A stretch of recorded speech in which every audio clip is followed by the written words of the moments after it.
tease it, and then we'll put it on at the very end. We do a little interview with Pete Williams. So we got Let's say hi to everybody. Hey, welcome. Hello, ladies and gentlemen, boys and girls, animals of all varieties. Welcome to the MMAniacs podcast. Nick David here with my co-host, Matt Kona. Yes, sir. We are in Side 2 Studios, where it's 347 degrees. Yes. And you can only see me from the head up because I'm not wearing a shirt. Fully naked, actually. Took the pants off, too. Yep, just everything dangling out there in the wind. Just letting it everything air dry.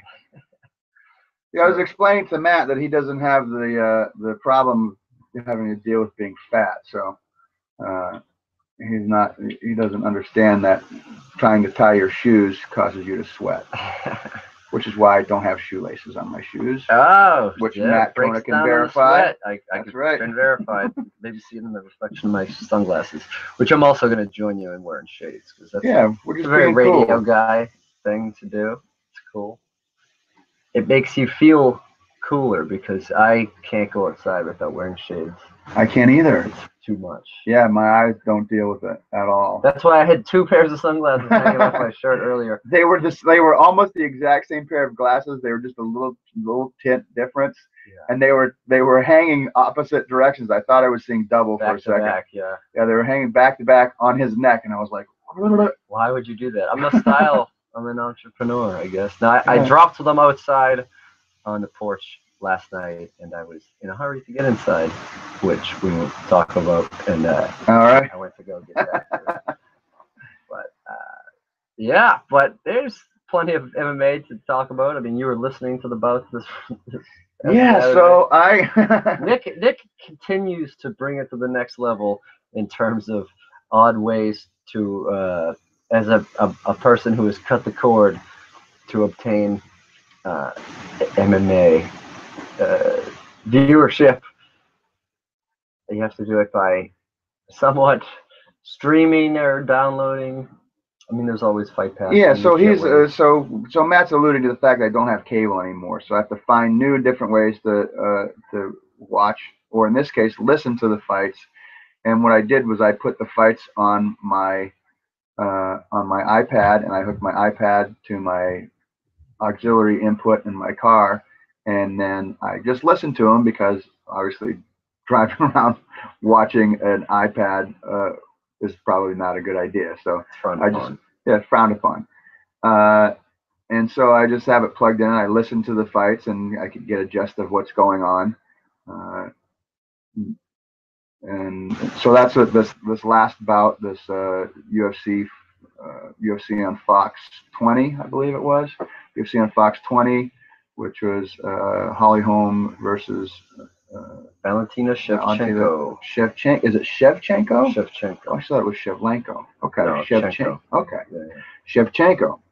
All right, so that's the latest UFC that has happened since our last. And there were a lot of good fights on it. I watched the UFC Fight Pass prelims because I have Fight Pass. So no matter if I have cable or not, I still can get all the Fight Pass prelims and all the fights that happen on Fight Pass. So I watched those. I watched some of the other prelims at home, and then I got the rest of the prelims and the main card on my. I got to listen to them. I listened to them. Yeah. So it sounds like. It sure sounds like to me that Mendez got the shit kicked out of him. Melendez. Yeah. Did I say Mendez? Mendez got the shit kicked out of him by USADA. Yeah, right. By USADA, right. Melendez got the shit kicked out of his leg. Yeah. But I haven't seen any of it, and I haven't seen his leg. But you can almost do without seeing it. It wasn't quite bruised up the way Uriah Faber's was against Jose Aldo, but it was clear the damage and the uselessness of it. Melendez was, he was controlling the octagon because he couldn't move. He was sort of just gingerly hopping up. I felt like Barboza could have knocked him over and taken out the leg completely, but he was giving him the benefit of the doubt. He might have been, I don't want to say easing up on the gas a little bit.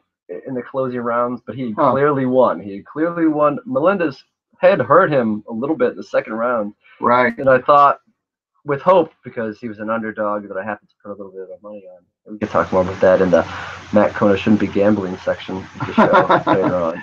But, you know what's amazing to me? This is amazing to me, not to cut you off, but I have been involved in mixed martial arts for so much longer than you. Oh, wait. And I've never bet on it. And you've been watching it for like a year now, and how many? Well, I feel like there's more of a culture around betting now in terms of even, on UFC broadcast it says you have a pretty good track record though too, right? I've done all right. I feel like I'm well ahead. You're well ahead overall. Oh, that's good. Because really, my betting only stems from my visit to Vegas. Whoa. Holy shit! What happened? There's an alarm. Oh, my alarm went off. It was actually, here's the fun fact. This could be a segment. So, I have the UFC rewards program, and that's how I've won free shit. Like I have a plaque of McGregor knocking out Chad Mendes, and there's a piece of the octagon from UFC 189. But you accumulate points by doing various things on UFCrewards.com. It's just a total side note, but it's pretty easy. If you just go on every day, you check Twitter, Facebook, and all this shit, you just get points, and eventually they accrue. So every week there's a trivia question, and it expires. It's only for Monday. It's only for a few hours, and you get 50 points. Oh, that was the expiration? Right or wrong. Yeah, but I had already answered it, and I don't always know the right answer, but here's one I'll post for you. So UFC in Vancouver is the next Fox event. We just had UFC Chicago. So the last time the UFC was in Vancouver, the main event was Junior Dos Santos versus Shane Carwin. Oh. Shane Carwin was a replacement for which fighter? Oh.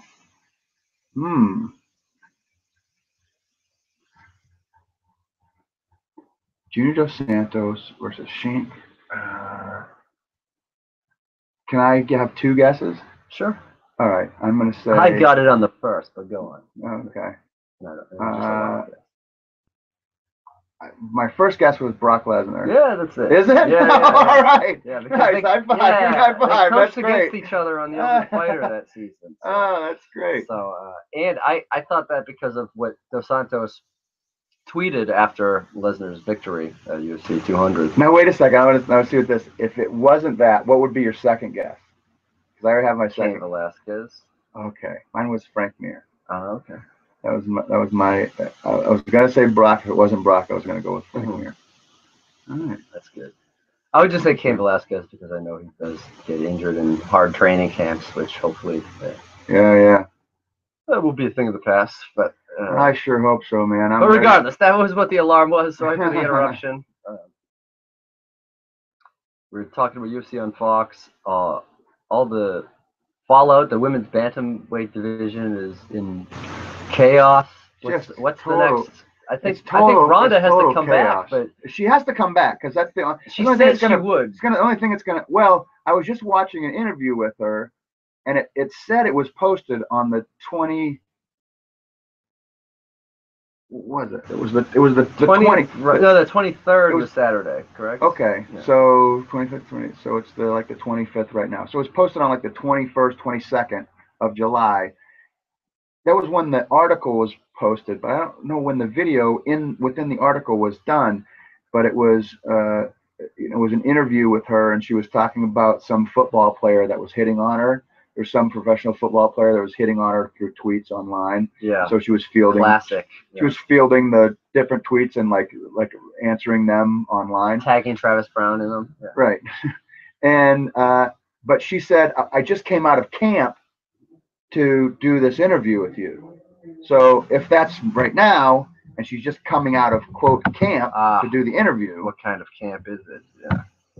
Well, what other kind of camp is it?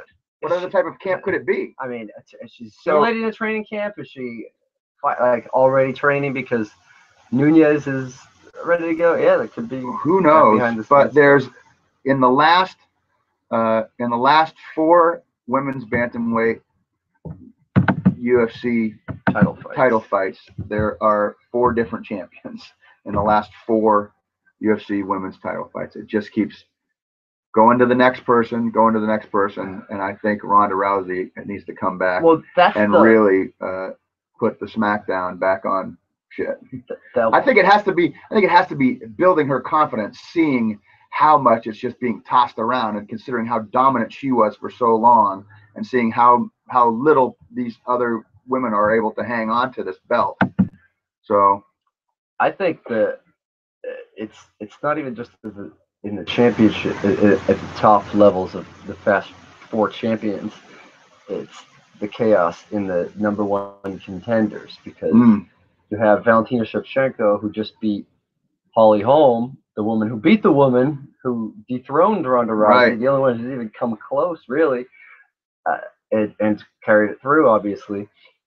But she has a loss to Amanda Nunes in a 3-round fight, in which I feel like there's a lot of inactivity in the first round. It could have gone either way. Round two was second. Round two was certainly Nunes, and then round three, Shevchenko finally came on a little too late. But then you have Juliana Pena, who just beat Kazakhstan, which I've been trying to get her. I've sent her a couple of messages, and they're on Facebook, and I see that she's seen them, but she's not getting back to me.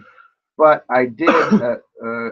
Speaking of folks that I have been contacting on Facebook to do interviews, I did just do an interview today with Pete Williams, and so we'll listen to that at the end.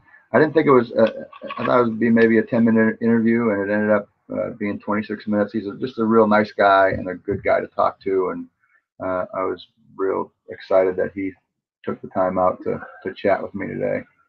So you'll hear that at the end of this episode. And this episode, like all episodes, is brought to you by Team Lake of Hooksett, New Hampshire. I'm not going to do a big commercial, but you'll hear the commercial at the end if you want to find out more about them. But I like to. I've noticed a lot of other podcasts are just giving a little plug, and I want to give a little plug. So, I know that when I listen to podcasts, when the advertisements come on the end, I shut them off. But I like Team Lake to get there to make sure people are hearing about them. And the people have been heard. So what are your big takeaways from what would you make for say Ronda Rousey doesn't come back next, then what? Who gets the next title shot? Oh, Shevchenko. Yeah, you think it's a rematch? You don't think Juliana Pena, who is undefeated in the UFC? Maybe you're right, because it's so volatile. I think maybe you're right. There, now you get to see all the full glory. Soak it in. It's got all the full glory. I don't know. I think you either go Pena Nunes or Pena versus Shevchenko, and let Nunes sort of have the title for a little while. Like, she doesn't need to turn around and defend it right away. Well, she's the first. I mean, if you think about it, and really the media hasn't made what I thought would make the big deal out of the first openly gay champion in mixed martial arts history.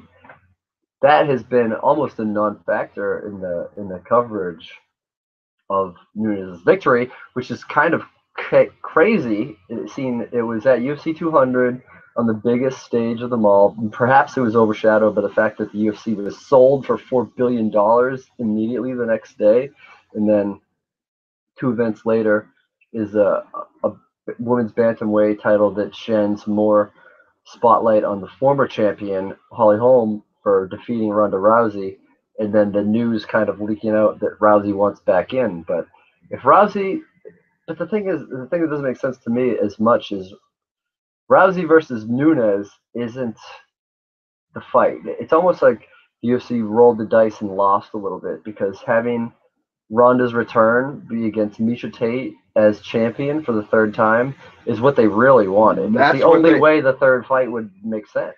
That's what I said in one of the earlier podcasts. Like, if you were a conspiracy theorist and you looked at like how weird it was, like, that would be the ultimate way to set up that fight, which nobody wanted to see. Yeah. Nobody wanted to see. Well, it's hard Rousey to justify versus Tate 3. Nobody wanted to see it 3, even though she was the #1 contender. Nobody wanted to see that fight again. Yeah. And which is why they gave it to Holm in the first place, because they didn't think they would sell the pay-per-views that they thought they should sell with Ronda Rousey as the headliner. Yeah. they thought people were not going to be as likely to pay for that as they would against home. So that's why they gave it to her in the first place. But if, like I said, if you're a conspiracy theorist, it would be like the perfect setup. If you were able to stack the deck in your favor, and that would be the ultimate way to stack the deck in your favor. She loses the title, and then the one she loses the title to loses the title to the woman that she was supposed to face 3 times, and then they rematch, and that makes the fight. So, right. But that's not going to happen, and right. it would have been as much excitement over Holly rematching Ronda, but Holly rematching Ronda without the belt kind of loses that pizzazz. It loses the sizzle. I think there's no way that Ronda Rousey does not. There's. Oh no, Dana White has already said it. There's no way times. She doesn't come back that with not a title fight. Yeah. Rousey is not coming back to a fight that's not for the title. Yeah. They gave her the title without her doing a fucking lifting a finger. So they're not. She's the golden boy, or the golden girl. Yeah. Yeah, at the same time, she said she wanted to fight for the title, but they just gave it to her when they began the bantamweight division. So through no fault of her own. Yeah, but you can deny it. You can deny it. I haven't earned this, so why don't you let me earn it? All it takes is one fight. It only takes one fight to be the champion. There was, I think it's a little bit too late to be second guessing Ronda Rousey for not. It was the same thing. It was the same thing. It was the same thing when they gave the title to Aldo. I was annoyed with that as well. But he at least was already the champion from the. Well, so was she. Yeah, but so was she. She was a Strikeforce champion. Yeah. And he was the WEC champion. They both want to start a division with the belt instead of going tournament style. I think they were just trying to get rid of the past connections and whatever. But regardless, pointless. She was certainly the most dominant champion with all those straight defenses before being dethroned at 193. Or 190, excuse me. 193. She lost the title at 190. So I haven't seen. Not to jump around. Okay. Well, we are jumping around. Go ahead. No, you have something else to say about her. Say it. Well, else to say about Rousey. I'm just saying with Noon, the only way to make an exciting title fight with the current champion is against Ronda Rousey, because it's a Ronda Rousey fight. Because it's already been proven that Ronda Rousey versus X whoever will still sell. Right. Betch Correia, not a very skilled fighter, but there was beef. There was People were interested in it. Well, people were interested terrible shit. So, but people were interested in it anyway, just because it was Ronda Rousey. Right. Well, they were interested in it because Betch Correia said something about not killing yourself, which is, Ronda people Rousey's would have been dad. interested regardless because it was Ronda Rousey. Her sky's the limit. Sure, I agree with that. So the only way to make it Amanda Nunes, you can't sell a pay-per-view on Amanda Nunes, Juliana Pena, even though that's the fight to make if you're. No, it's a co-main. Yeah. It's a co-main. Beneath Stipe Miocic versus Cain Velasquez. That's like a. It's a solid co-main, but it's not. I agree. It's not a fight that. I mean, it's a good fight. I think Juliana Pena versus Amanda Nunes is a good fight, but I don't think that either of them have the superstar power to carry. I mean, maybe they could do it on a Fight Pass one, or maybe a Fox, a UFC on Fox one, or a UFC Fight Night. Okay. But certainly not a pay-per-view. All right. Now, speaking of co-main events, I think what you were jumping towards. Are we going back to Melendez Barboza? I was just going back to the card and the fight that really stuck out to me. I didn't see what the winners of any of the bonuses were, but the Allers Knight fight. Oh, that was fight of the night. Okay, because that was the. Granted, I didn't watch all the fights. I listened to many of them. That was Fight Pass. Did you watch? But I did watch that fight, and that fight was a fucking amazing fight. Yeah, it was such a good fight. The Mississippi Kid. So I the whole time I'm watching this, I'm like, there's no way this can't be the fight of the night. So there's gonna have to be some amazing fight happening after this, and I never watched or heard Well, another. the Papay fight was pretty good, but this was better. It edges out certainly, and fuck, Knight was just talking shit to everyone, even the cut man. Yeah, right. He's like, get that shit out of my face. That's right. Yeah, I'm trying to treat your wounds.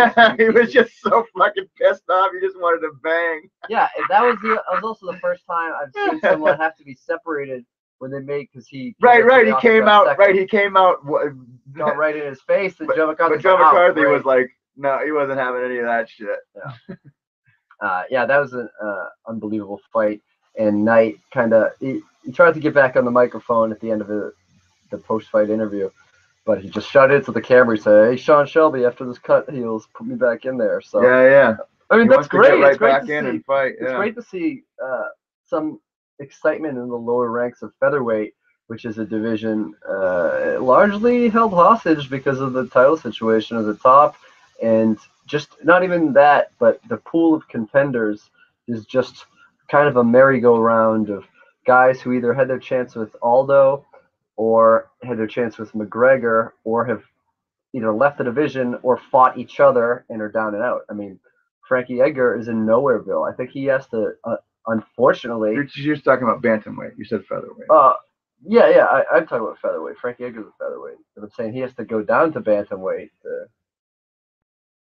to get to. Did I say bantamweight? No, you said featherweight. Yeah, I'm talking about the featherweights. Frankie Edgar is a featherweight. He fought featherweight, UFC 202. I'm saying he's in Nowhereville at featherweight, so almost his only alternative is for him to try his hands at bantamweight.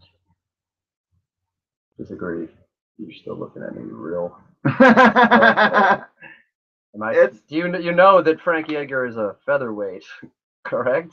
Why do you seem confused by that? Because I am confused. Frankie Edgar just fought Jose Aldo at UFC 200 in the featherweight division. He's a featherweight. 135 is bantamweight. Right. They fought at 145. Yeah, that's featherweight. At featherweight. Oh, yeah, okay. That's what I've been saying. Okay. What the fuck? It is hot. I don't know. It's hot. It's hot. Frankie is. I mean, what is he gonna do? Go up? He's a former lightweight champion, but the reason I wanted to talk about Barboza is because he's been really dominant, aside from a setback against Tony Ferguson. But it's such a logjam at the top of the lightweight chain. So Edgar's not getting a shot at the lightweight title, even though he's a former champion. It almost seems like a lifetime ago. He is not getting a chance at the featherweight title, having just lost to Aldo. He's not going to fight. I mean, he fought Mendez. Mendez is gone. And he can fight Max Holloway for another shot, but he has to wait for Conor and Aldo to settle who can champion there. So I almost think the dream fight is for him to drop down to bantamweight, fight Dominic Cruz. Mm-hmm. I feel like that's more likely than DJ moving up to rematch Dominic Cruz in a super fight. DJ is just coming off of an injury. He was supposed to be fighting this weekend at 201 against Heiss, who's been rescheduled and sent down to the prelims on FS2. I mean, that would be the first time if his trainer has come out saying that Frankie could easily make bantamweight. I feel like that would be he would have the best ratio of speed to size in that division, because I feel like he's outsized definitely at lightweight.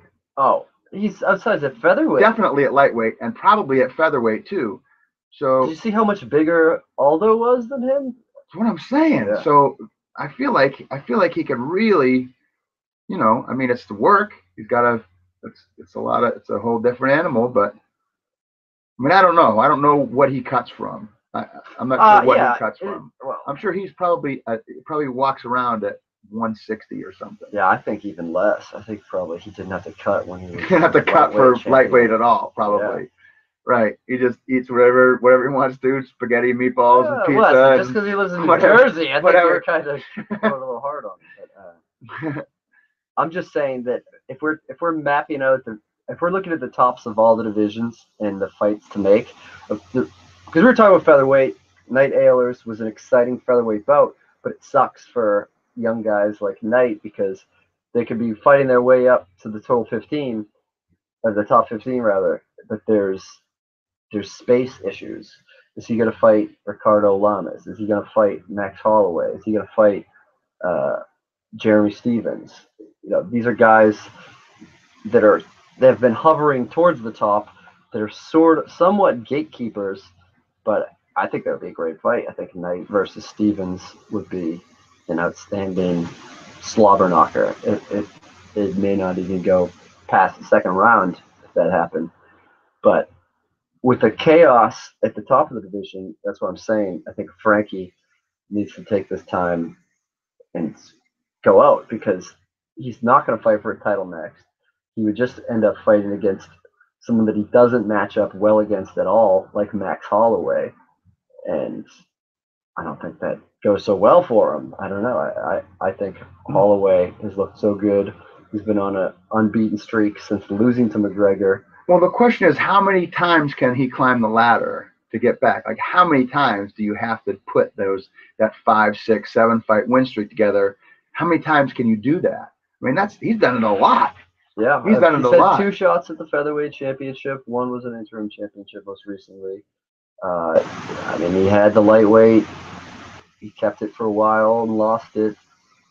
I think just as a bet, it may be a very niche thing for people to pay attention to, but just to see the footwork of Dominic Cruz against the footwork and hand speed of Frankie Edgar would be phenomenal. I think that would be a really exciting, and you could even classify that as a super fight, because this is a guy that was the former lightweight champion, now fighting at bantamweight, and still maybe even being the smaller guy. I mean, Dominic Cruz is a big bantamweight. He is. I've met him in person, and I didn't feel like I was talking to a small guy. I felt like I was talking to a guy that could probably kick my ass. Yeah. Yeah. But like, I feel like if I was standing next to Mighty Mouse Johnson, I'd be like, I could just squish you. But I felt like standing next to Dominic Cruz, like, yeah, you could probably kick my ass. He's yeah. So I don't know. What do you see? If you to make the next move in featherweight, I mean, we're waiting on 202 to happen, because then you see if McGregor is injured, will Aldo be the next fight? You probably say that it is, because I assume that it will be, unless Alvarez gets his wish. But I almost think that a lightweight title shot on the way down from a welterweight rematch is not the fight to make, especially when you've got Habib Nurmagomedov. You can never say his name right. It's so funny. It's like Nurmagomedov. Nurmagomedov. It just takes a little bit of warming up. You just gotta get it. You just gotta say Nurmagomedov. Nurmagomedov. So we need to go to a live event again. Is it going to be? I've had. Let me just interrupt you for a second. Yeah. I've had a lot of fun when we've gone to live events. We need to go to a live event again soon, because it's a lot of fun. Well, I think I feel like we need a road trip before September. We're going to in September. Did you book your flight yet? I haven't booked my flight because I'm flat fucking broke. I'm so broke. It's a $100 flight. Dude, I don't have $100. I'm telling you right now. I've never been more broke in my life. Anyways, whatever. I'm not gonna. Whatever. I'm not gonna bore you with all this shit. There's a Kickstarter. There's a Kickstarter to help me get my $100 fucking plane ticket to go to the UFC. Yeah. So we're going to UFC. Yeah, but there's some events coming up. And CES, I believe, is having some stuff. Unfortunately, I normally work on Fridays, but we'll see. We'll work it out. It is fun to road trip, because there are usually hijinks that get gotten into. We always have like fun. Benny Hill. Get chased by coppers. Oh, so we got a comment. Oh, when I saw the little picture before watching, thought you were Ryan Dunn. Rest in peace. Nope, I'm not Ryan Dunn, but rest in peace. Who's watching you? Someone. I don't know. I didn't see the name. I apologize. Is it somebody that you know? If you want, Nick will kick me in the balls. It's someone that follows me on Periscope. All right, we're gonna go stick some snakes up our butt, and then fart flames. Oh man. Okay. Burnt snakes. Burnt pubic hair from anal farts. Oh god. Anal farts From are anal probably farts. the best farts. Right? If you think about it. The most They're satisfying. the number one fart. The right? number one fart. Armpit for sure. fart's pretty good. Like, I don't want to do one. That's probably Too number hot to 2. armpit fart. So yeah, they probably armpit fart probably sounds really nasty. So okay, listen. Let's. There's stuff to talk about. UFC 201 is this weekend. I don't think it's certainly the hangover card because it's tough. Here's what I'm going to say. I'm going to say that the home Shevchenko card gets more views than UFC 201. Probably. It's free TV. No way. Yeah, because there was like 2.5 million viewers at one point. The card itself isn't that bad. There's not a lot I know going on aside from the early Fight Pass main event. I only know Michael Graves from The Ultimate Fighter, and he's been undefeated in the UFC since going up the ranks. Of course, Rose Namajunas. No, I'm talking about from the. You're talking going from the bottom up. From the bottom up, there's not a lot of interest until you get to the main event or the co-main event of the FS2 pre-cards. You got Ross Pearson making a quick turnaround against game-bred Jorge Masvidal, so that should be an exciting action fight. And then you got middleweight mania of Nikita Krylov versus Ed Herman. And short fuse. Yeah, so I think that will be an exciting fight. Yeah, I've always been a big Ed Herman fan. And Nikita Krylov kind of fights with a reckless abandon, and anything can happen. Fights, punches, chokes, strikes, a good dirty mixture of what could be sloppy but very scrappy, exciting fight. So that's on FS2. And you jump to the main card, a guy that many thought would be retired. He hasn't fought in quite a while. Uncle Creepy Ian McCall against North Carolina's Justin Scoggins, who has been very entertaining in his last few fights. So that's kicking off the main card. Why the fuck do you know that he's from North Carolina? Because he fought. What did he fight in? Kind of fucking Rain Man. I remember that. I remember shit like that. You remember a thick Southern accent when they're doing their post-fight interview. So okay. Yeah. So Justin Scoggins ranked number 13. Ian McCall still with the number 5 rank though. He hasn't fought in quite some time. See if we can see what his last. Yeah. What would have made you think that Ian McCall was retiring? He said he was contemplating retiring because he does a new he does a podcast. I think it's called Uncle Creepy's Funhouse or something. But he was a guest on someone else's podcast. He talked about it. Well, I was listening. He was on Nick the Tooth's podcast recently. I've not heard that one. And I've not heard that. It's called like Mark V or something like that. That's a weird podcast. That's a weird Mark V. It's something like Marco V. Oh, that's very strange. Marco V or something like that. Okay, interesting. I'll pull me a little bit. It's not that important. You can tell me. So he was on, but I didn't. A podcast. It's a guy's name and initial. But I didn't I just saw that he was on. We should change the name of MMAniacs to Barry T. I just saw that he was on it recently on Nick the Tooth's You can also tell if you're looking at the UFC fight lineup, if you haven't fought in a while, if your profile picture still has sponsors on the shorts. Yeah. Look at Ian McCall has elite. He at least elite has MMA. That's right. It might have been a while. And the first here's a little trivia for you. Do you know what the first pay-per-view under the Reebok deal was? Nope. UFC 189. So he hasn't fought since prior to UFC 189. That's the reason for that. Then you have Modus V. Motus. Modus V. Listen to it. The letter V. After you're done listening to this. Nick the Tooth, co-star of Dana White Looking for a Fight, YouTube sensation. So then you have Francisco Rivera versus Eric Perez. I don't know a ton about either of these guys. I've seen the fight in recent memory. I think Eric Perez was when they were last down in Mexico. That's his country of origin. And Francisco Rivera staying busy. I don't remember who we fought last, but let's see. So I don't know how much gambling I'm actually going to do in this one. So hey, to bring you up to speed on my gambling lack of bet. Listen, let me stop you right there. You're right. It needs to be a segment. It needs to be a segment, and you give the exact breakdown and what your thoughts are. And so it'll be. We'll do it right now, and you give us a synopsis. But then for the next one, like record one on your own, like a full legit. Yeah, I'll live stream me making picks. And we should be getting an overseas I Do Snacks here soon from Greece. Oh, really? I do believe that that Paul Landwehr is doing a Grecian I Do Snacks. Wow. But he also was supposed to have been doing He's been on a snacks diet lately, so he hasn't been contributing much to the show. He was supposed to also give us another one from where did he go?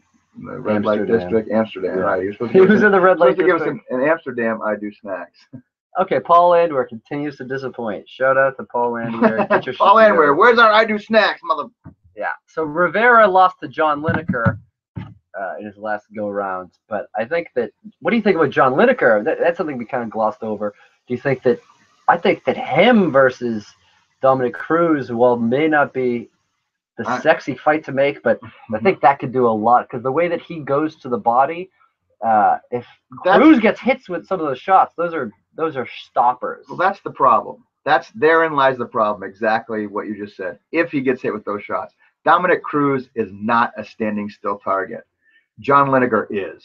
John Lineker is applauding. He does. It's step back, step forward, step back, step forward. Plunk, plunk, plunk, plunk, plunk. But he's good at cutting off and narrowing you down. But it's all just little incremental. Step to the side, step back, step to the side, step back, step forward, step back, step forward, step back. It's just these little clung, clung, clung, clung, clung, clung. Cruz is like a fucking. He reminds me of. I know I've said this before, but do you remember the Kibbles and Bits commercial? It was a long time ago. It was like maybe 15 years ago. Yeah. And there was a big bulldog, and there was like a little chihuahua, and the bulldog was walking in a straight line, and chihuahua was jumping over his back, and the chihuahua was going, and bits, and bits, and bits, and bits. I do remember that. So that's what he reminds me of. He reminds me of that chihuahua. So you've already seen the fight. Right. I like this fight the first time when it was a Kibbles and Bits ad. But the thing is that Cruz is so good with his head work. I'm thinking specifically Lineker's body punches. You know, you can't. I feel like he's in the Matrix compared to him. I feel like it's like Lineker would stand still and Cruz would just walk around him and punch him at will and then come stand in front of him again. Okay, so how about this? How about we make this fight instead? John Lineker against TJ Dillashaw, who also has he has very similar movement to Cruz, but not nearly as good. So that's why I think it would be if he can pass the Dillashaw test. Well, then he would have earned it, and I think that's the way. Because I don't know if Dillashaw I agree with that. I like that. Yeah. Okay. Cool. I like that fight. I like that fight, and I like it for that reason. Because that would give pause to like, well, maybe he can hang with Cruz if he's beat Dillashaw because their styles are so similar. Yeah. Okay. Cool. All right. I'm with you. I want to see this happen. If Frankie needs a little bit of time to drop down to bantamweight, I want to see that happen. Then you see Frankie Edgar versus Sean Lineker. That could be insane as well. Other fights on this card: Wilson Heiss against Hector Sandoval. That's unfortunately Wilson Heiss has to fight a shadowy man because DJ had to pull out, couldn't defend his flyweight belts, but well, maybe they're holding out until the finale of the next season of Ultimate Fighter. I feel like DJ is going to fight again before that, but yeah, what happened to DJ? The exact nature of his injury. Let's see. I want to say there wasn't anything that needed surgery, but it's one of those vague things. Suffered a vague injury. Undisclosed. It's one of those hockey things or football things, and they try to not give you too much information. You know, upper body injury. Here's what I wonder about these.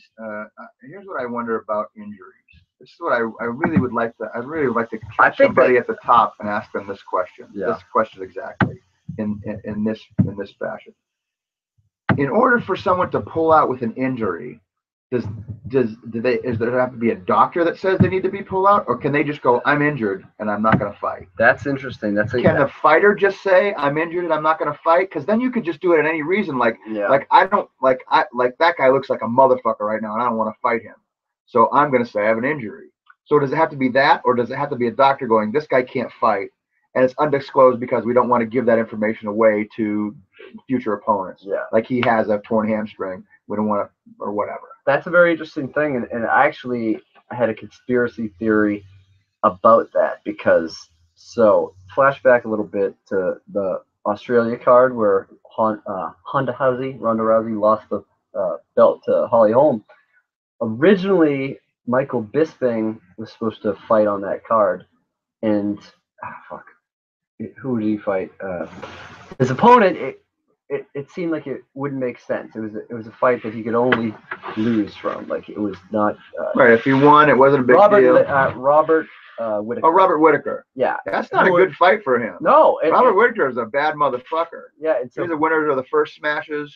The only Smashes season. But he's been on a hot streak. Right, he's been fucking people up. Yeah, that's not a good fight for him. And so it didn't make sense for him, because this is Bisping just coming off winning the main event in Scotland. Right, decision. Beating the GOAT. Yeah. No, this is prior to that. This is prior to the before GOAT. the silver thing. So because instead of fighting Whittaker next, his next fight was scheduled to be Gegard Mousasi, but ended up being Anderson Silva. That's not a good fight for me. Gegard Mousasi is not a good fight for him either. No, but it didn't end up happening because Silva came through. Right. So, but I think that there's absolutely strategies to avoiding certain fighters. I think so too. You'll take the fight because you have to. You don't want to be a guy that. Right, but I want to know: can I just say I don't want to fight, or do I have to get a doctor to say, yeah, you know? I think that the thing is that there's not a UFC doctor, because they're a completely separate company. No, but if they have a doctor, this is their regular doctors they go to. If that doctor says, the UFC just has to trust that doctor's being honest. Yeah, I think that's the thing. Anyone can get a doctor to tell them that in a way, or that's my suspicion. So maybe you don't have to give them the details, because they would. I don't know how this question has never been asked before. It could have been, but maybe it's just. Maybe it's not that interesting to other people. Maybe it's commonplace that they have to present something so they can get any fucking medical marijuana prescribing doctor to write. Yeah. Right. Exactly. Finger. Right. The UFC just has to accept it if you have a fucking medical diploma hanging up on your wall. Right. So very interesting question. So it is a very interesting question. I'm glad that it came up, because it's something that I've thought of before. And yeah, you see guys pull out injured, you're like, well, that's probably a blessing in disguise for this guy. I mean, actually, this past weekend, Francis Ngannou against the Serbian fighter was supposed to happen in Croatia, and he pulled out with an injury, so they had to put Curtis Blades in, who was a less ideal fight for Ngannou, and then it just sort of was just rescheduled it, because they're like, well, this is going to happen, and this guy's going to get beat, and he ended up getting washed. But they finally have a good heavyweight prospect that they're developing, this Francis Ngannou guy from France, and he's looked unbelievable. I think that this, even though when you look at that dude, his fucking hands, he's standing up straight, look like his hands can almost touch the ground. Yeah. His reach, I tried to go further than and this is to get back into my betting segment. This was the biggest underdog of the card. He's plus 585, so I put money on the underdog. Oh yeah, I think I put him in my picks because it was like. But what the fuck though? It was an early stoppage. If you watch it, he really only connected with two big hammer fists. Everything else was being blocked. So I think if Joe McCarthy was refereeing it, he would have given him more of the advantage, because that's all you could do is block and try to get.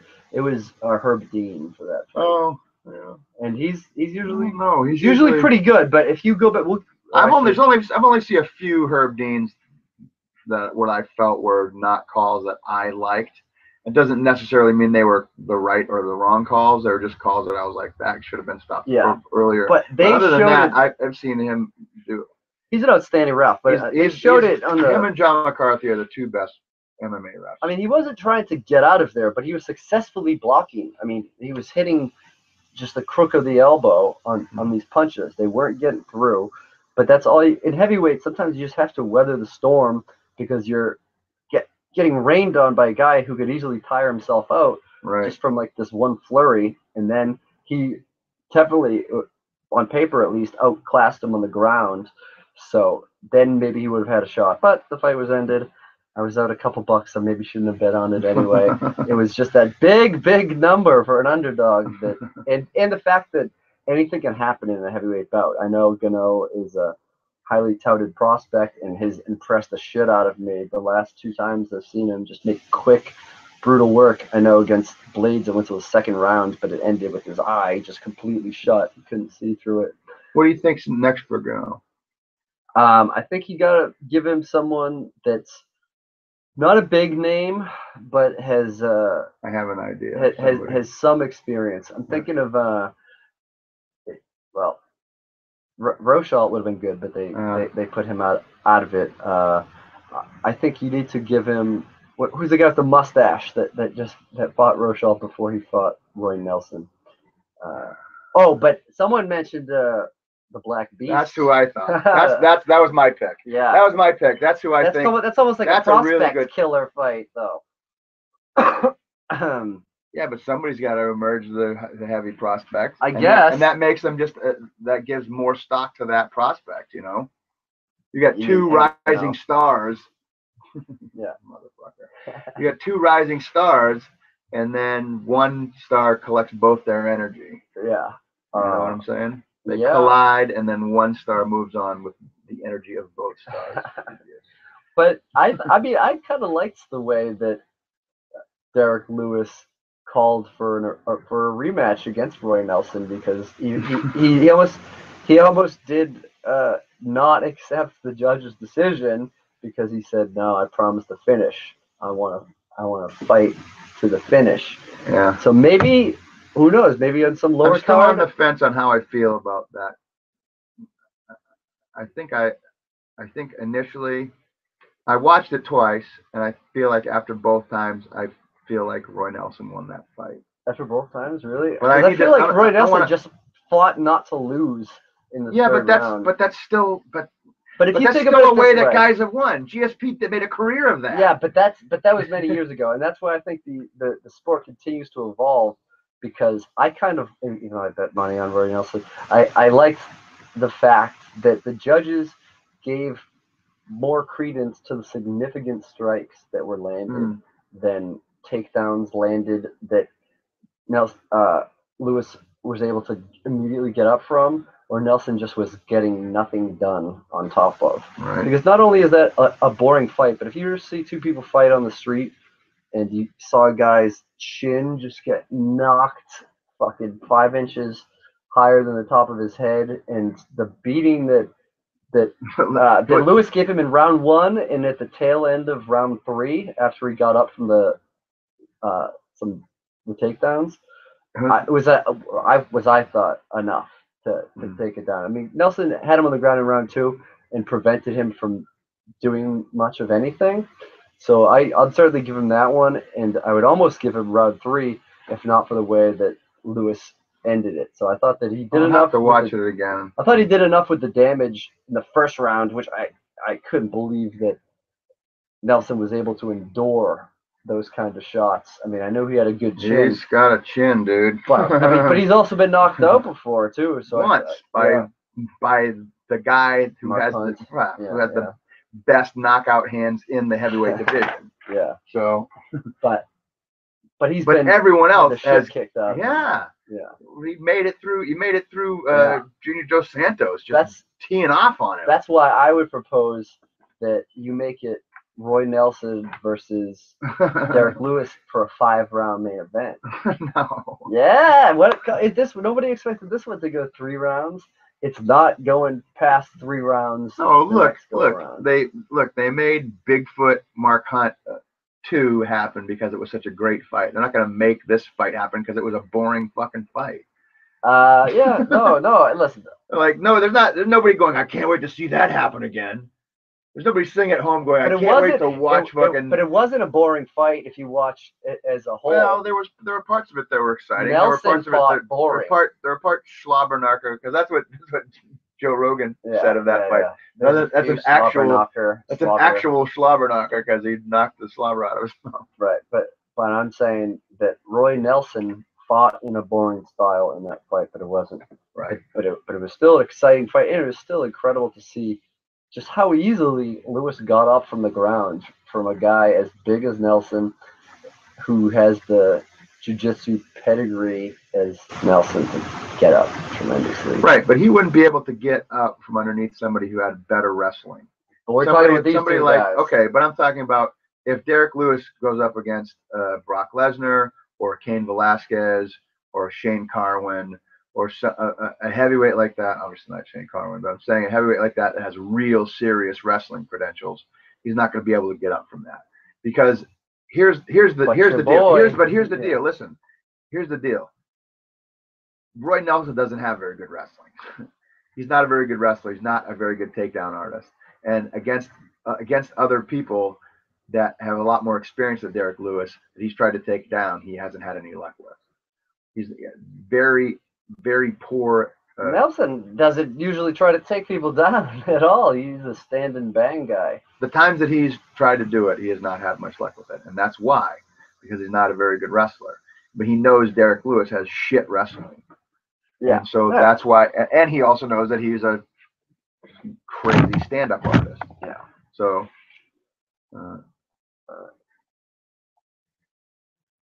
stop this.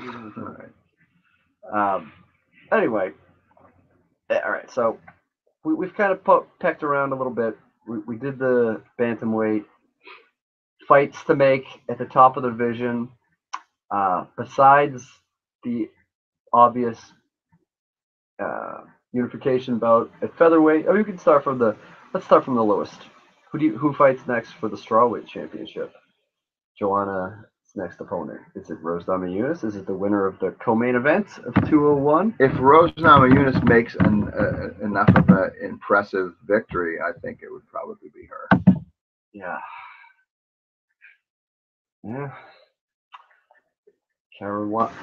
Carolina Kowalko. I don't think she's quite ready for the title, but I'm not even confident that Rose wins this fight. I don't know. She's going up against another Polish sensation, but I mean, I would like to see her fight.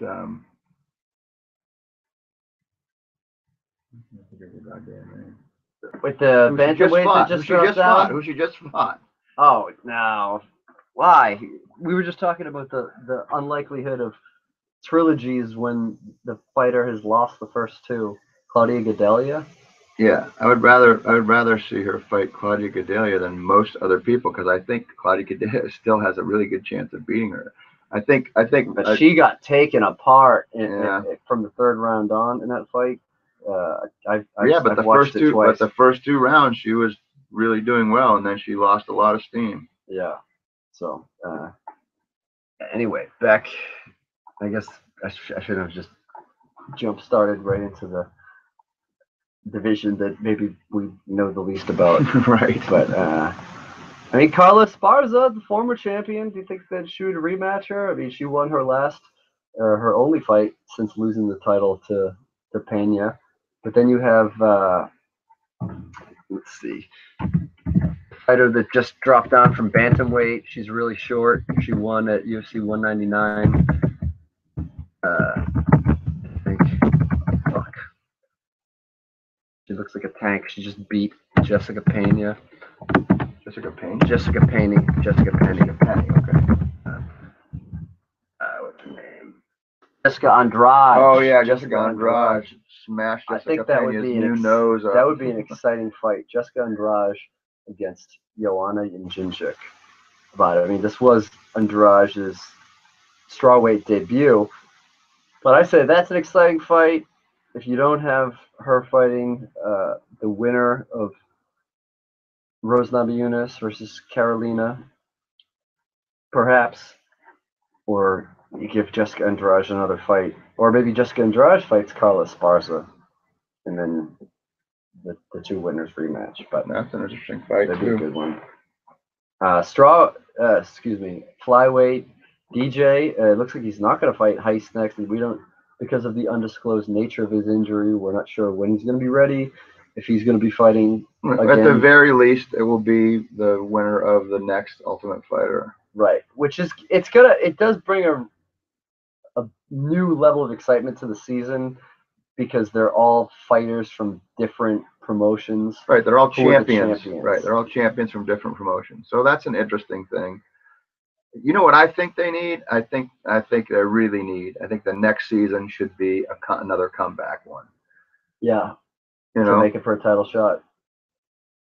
Exactly what they did. Did you see the UFC Matt season? Serra. Right, the comeback season that Matt Serra won, and then he ended up getting the title. And winning. Yeah, he won. Biggest upset in UFC right. history, perhaps. Yeah. Well, at the time it was. George St. Pierre. Well, do you think that it's been? You think it's been overshadowed by Rousey? I think that's a bigger. That's a bigger one. I think there was. I think it was early enough, if it happened towards the end of St. Pierre's career, I think it would have been more. Yeah, he wasn't earlier. He didn't have the win record. Right. It wasn't. He wasn't in the name contention for greatest of all time when that happened. So it wasn't as big of an upset. Fair enough. Looking back on it, it seems like a big upset, but it was a big upset. Yeah. But Holly Holm beating Ronda Rousey, I think, is the biggest title upset in UFC history. Right. Okay, good point. So moving up, so we don't know what's next for DJ at the flyweight, so we could we could just skip that. Although I thought Louis Smolka looked like a man possessed when he took apart Ben Nguyen in Sioux Falls. That was an incredible flyweight fight. And the unfortunate thing is that in his post-fight, he called out Wilson Heiss, and he suggested that they fight for the interim flyweight championship, not knowing that earlier in the broadcast, they had already announced that Heiss was rebooked against, I think, Hidalgo. Right. Yeah. A dark man with no photo. Yeah. No, Sandoval. Red Sox. And he's not saying that he's a dark man because of his race. No, there's just no picture of him. It's just a silhouette. It's just a black silhouette. UFC newcomer. So, so that's unfortunate. But Smolka is one to certainly watch out for at the outskirts of contention in the flyweight division. And then we go to men's bantamweight. We've kind of already been over that. What we think is next. I think that it would be great to have Lineker versus TJ. If not, Edgar dropping down to immediately challenge the Dominator for the title belt. Certainly, there are other possibilities. I don't think No Love is there. I think that Mr. Misha Tate, Brian Caraway, is. I think he's still a fight or two away. Yeah, I think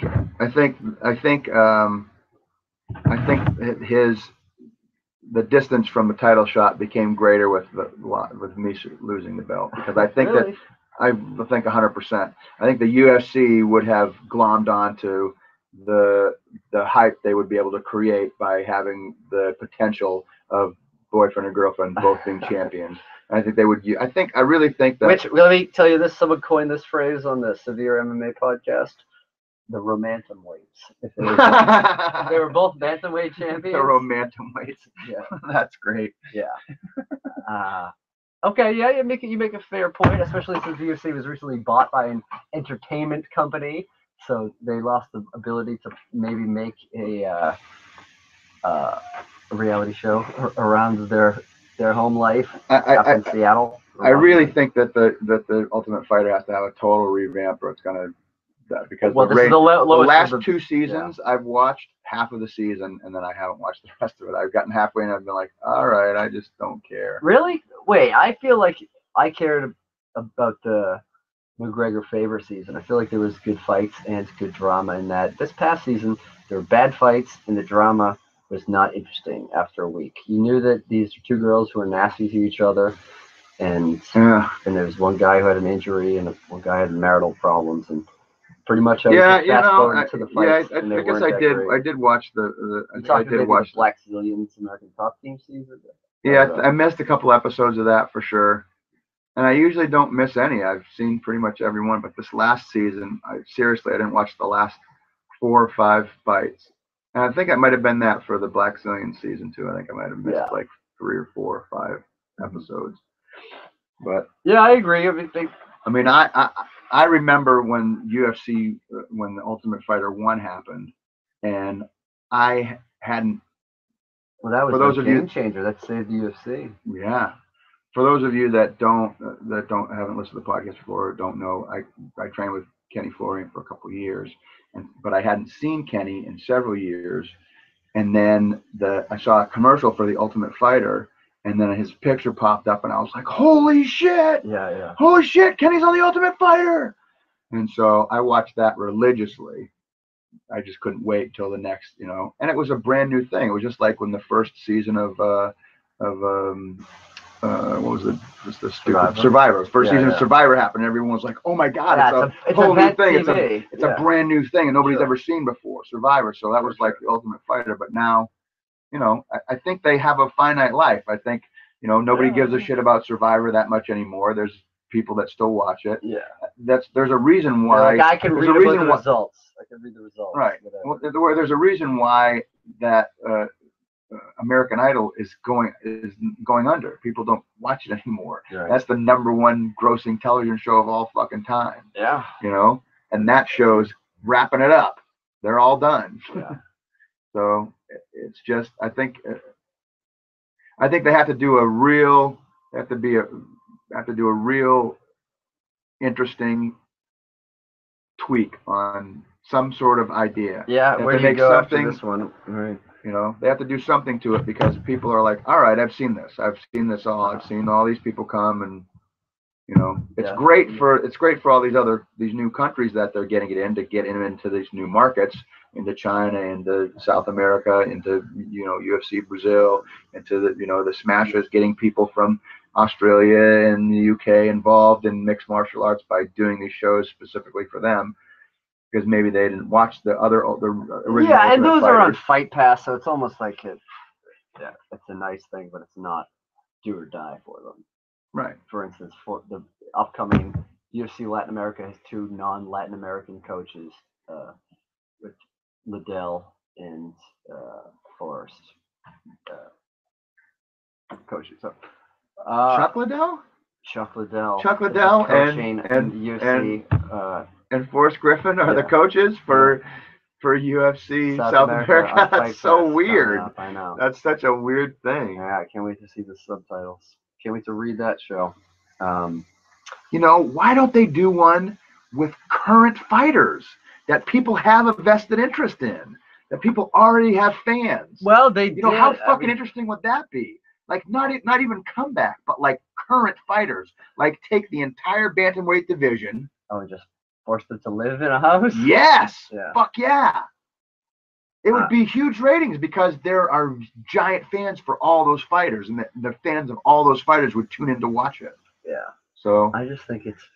But coming up with the money to be, because a brand new fighter, you can get them to sign their life away. Period of time. Yeah. Well, here's the thing: when you the Ultimate Fighter, just like American Idol, people are so starved for fame and fortune that they're going to sign their fucking life away right off the bat. So, they pay them peanuts. They reap most of the rewards. They can't fucking read their foot. They can't listen to music. They can't get on the internet for these weeks that they're in the house. It's tough shit. I don't think any current fighter would agree to that. Which brings me to my latest thing, maybe the last thing before we just get into picks or whatever. Mark Hunt is loudly beating a drum outside of UFC headquarters. Not only just demanding, first he wanted half Brock's take after the first test, and then it revealed that Brock failed an in-competition test. Now he says, fuck that, give me it all. And also, fuck you. I want him to be tried as a criminal. I want there to be a fighters union. All these things that people have been afraid to speak up about. All of a sudden, the UFC gets sold. And now Mark Hunt, who's 42 years old, what does he have to lose? He says, hey, cut me loose or start this. But I mean, I think ultimately it takes more than one man to start a fighters union. But if you're making enough noise, UFC hasn't issued any kind of statement about this either way. This is an interesting story to follow.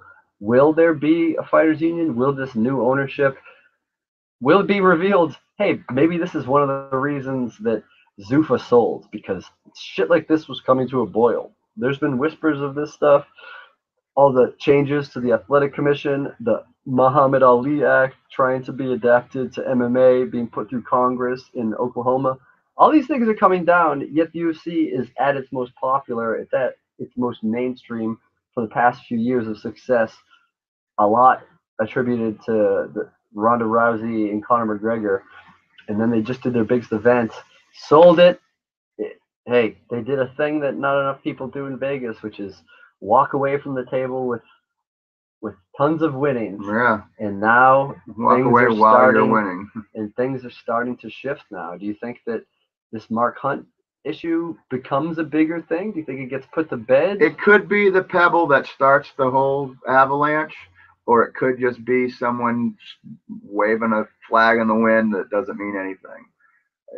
It's hard to tell. It's hard to. I don't know. I think it will be. I don't think that mixed martial arts will happen much longer without a fighters union. I think we're going to see a fighters union in the next 5 years. I think any longer than 5 years, I think it's impossible for it to go longer than 5 years without a union. It's getting that. It's too mainstream. It's too out there. It's too. There's no more back room handshakes and underground fights, and it's all out there. It's on TV. It's everybody's talking about it. $1 million Fox deal that expires in a couple of years. I think that the union happens before then, because right now the NBA makes half their money from the TV deal, and that gets split through the players. Right now, right. The UFC gets all that. Zero. Right, UFC gets all that. They get zero from video games. If they only have the Reebok sponsorship, which was forced on them. Yeah, and some fighters have individual sponsorships with Reebok or select companies that the UFC okays, like and you could have have sponsors still, but you can't wear their gear in the ring. So it's almost it's negligible, the amount that people are making, because why sponsor a guy if you can only see them briefly wearing an Adidas shirt? Well, there was guys, and I use this guy as an example a lot because he's been very vocal about it. Since he's kind of stepped away from the game. But Brendan Schaub was making 5 figures in the fights, and he was making 6 figures in sponsorship. And then when they went to the Reebok deal, he went from making $100,000 to making like $7,000, $10,000. You know. Or he would have. I don't think he's fought under the Reebok deal. Or did he have one fight? Maybe not. But that's what he would have gotten, was like $7,000 or $15,000 from $100,000. Yeah. So, and Reebok basically pay for your own shit, which is crazy.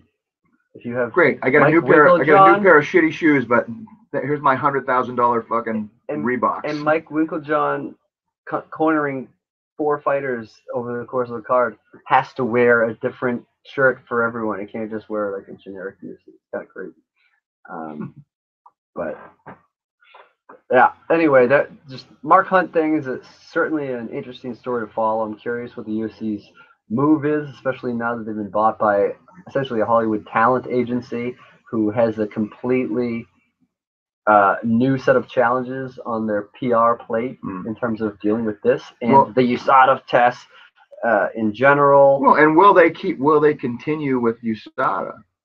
But I feel like they have to continue with USADA, because if you're thinking, I know. Well, here's what I want to look at. This is what I want to look at right here.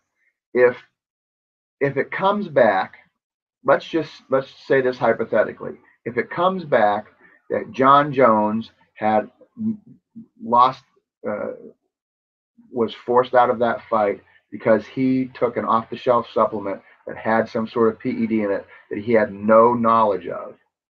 Let's say that that's a fact. That's what he claims. Yeah. Okay, so let's say that that's the truth, and they've discovered that that's the truth. He got fucked.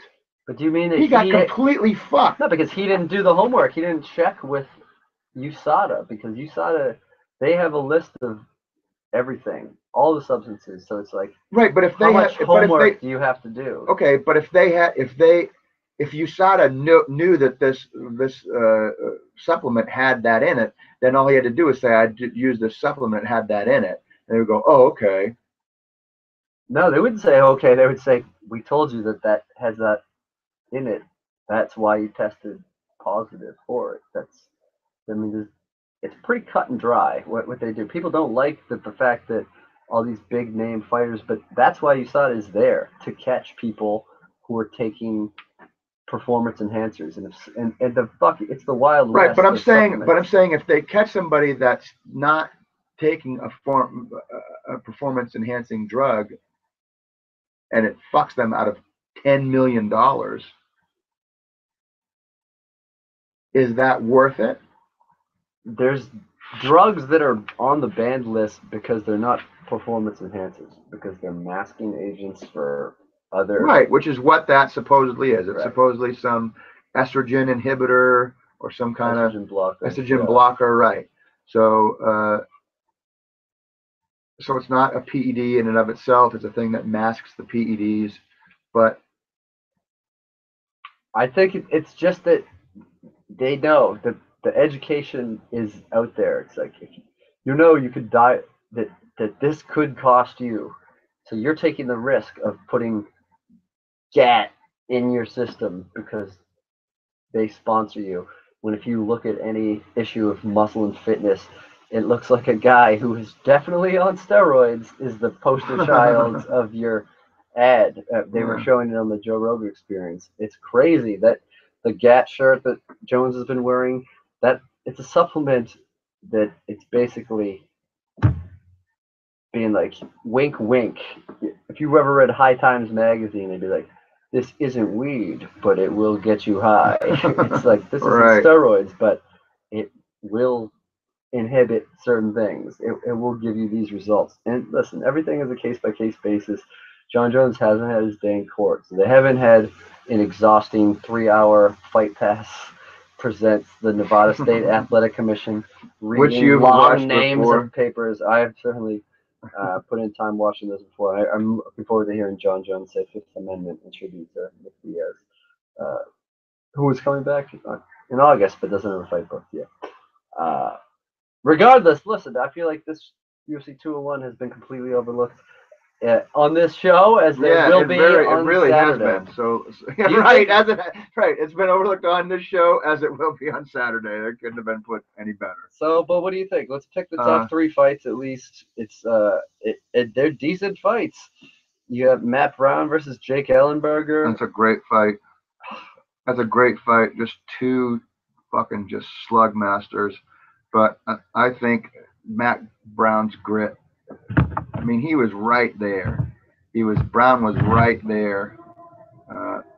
He was right there when he met Damian Maia. Before he met Damian Maia. Before he met Damian Maia, he was right up at the top of the heap. Yeah. And he's still right up there. And I think Brown will win this one by knockout.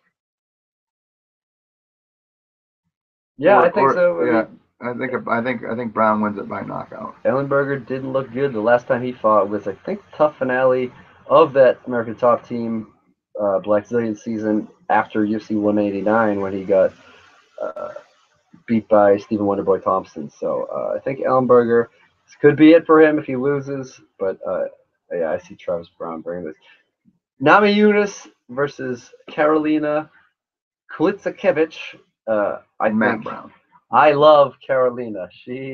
I've only seen her fight twice, but she's very technically skilled and cute as hell, which I know that's not a reason, but it's worth mentioning to me.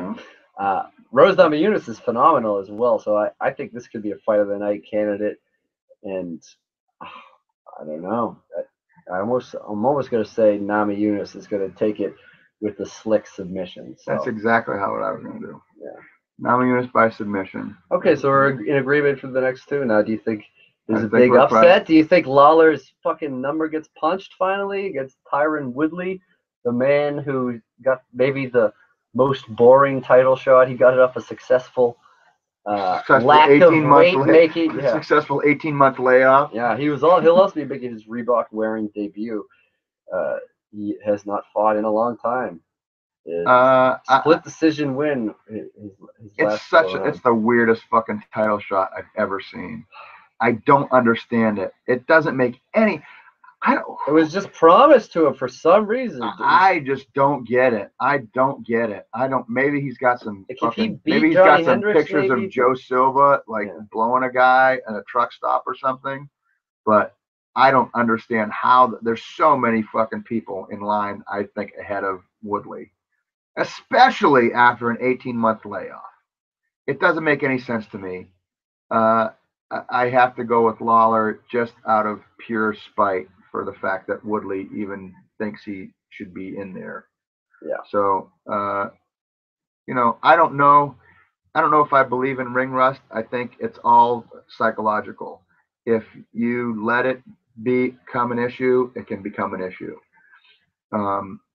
I've seen guys come off of layoffs where it just didn't look like, look at Dominic Cruz. He's never shown a sign of ring rust, and he's been out more than most people. When he came in against fucking Gomi and just fucking demolished him. Yeah. Just came in after 2 years off and just fucking just beat the fucking shit out of him. Stoppage within 40 seconds. So, I think Dominic Cruz, he doesn't believe in ring rust, so that's a bad example. Right. Well, that's it. He's probably, if he's not the strongest psychologically in the UFC, he's right up there. Yeah. He's in the top. I think Cain Velasquez has an unwavering belief in himself that does not get wavered. Which is what unwavering means. Yeah. He also has a redundant belief that does not get unredundant. That's right. He has this unwavering belief in himself that doesn't change. It's not like a setback will come along and he'll go, all right, well, you got me. Well, but I'm still the baddest motherfucker. More. Yeah. Well, Holly Holm, I think is, I don't want to talk bad about her because I like her. I like her as a fighter and as a human being. She seems like a really sweet person, but I think she's a little weak mentally. I think she has a lot of confidence issues. And I think that that's the only thing that's keeping her from dominating. I think she could be the champion for a fucking decade if she just went Mike Tyson on everybody and was like, I'm gonna fucking eat your babies. Well, if she just went mental the other direction and started putting fucking scare in people. Yeah. Having that undeniable belief that she is the baddest motherfucker out there, that she could just lay waste to everybody. But I think she felt like her win over Rousey was a fluke, and she got, she's good at what she does, but she got lucky, but that's not the case. She did everything she needed to do. She put all the right pieces together and fucking executed a perfect game plan. Yeah, and has not executed one since. Right. Okay, so I think we're pretty much in agreement for the top three of that card: Brown, Namajunas, I think it's a first for us. It could be. I don't know if I'm going to bet on all of those. I have a 2-bet limit now. Oh, okay. Although on Fox, I'll just give you the rundown. I bet on the big underdog. Did not work for me, so I was down against. Which is Ngannou. Who? So tell the people who the bet was. Oh, I bet against Ngannou. Right. I bet for the Serbian guy. Right. And then I bet Gilbert Melendez over Edson Barboza, hoping that he would make a big splash in the comeback. I thought he would actually use his wrestling, which he didn't use at all in the fight, to get around the completely fast leg strikes of Barboza. Melendez did not. He tried to engage him in boxing instead and paid the price pretty severely. So I'm down big time through these 2 fights. So I decided to bet that the main event would go over 4.5 minutes, and that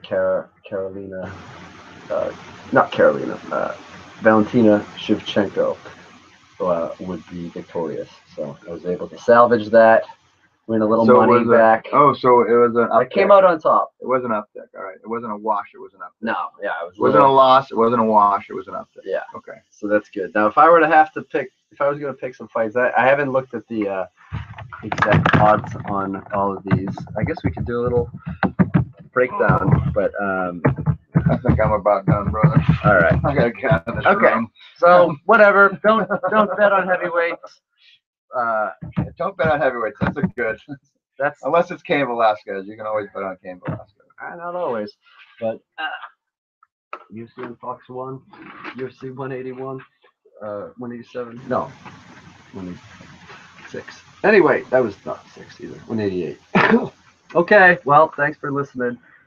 Tune in next week when we break it down. And stay tuned. Right after this, you're going to be hearing a interview with Pete Williams. First Hall of Famer? Oh no, Pat Miletich is the Hall of Famer. Yeah. Well, Pat. But he didn't do a full interview. He didn't do a few interviews, right? So this is our first full interview with the UFC Hall of Famer. Thanks for tuning in to the MMAniacs podcast. We are over and out.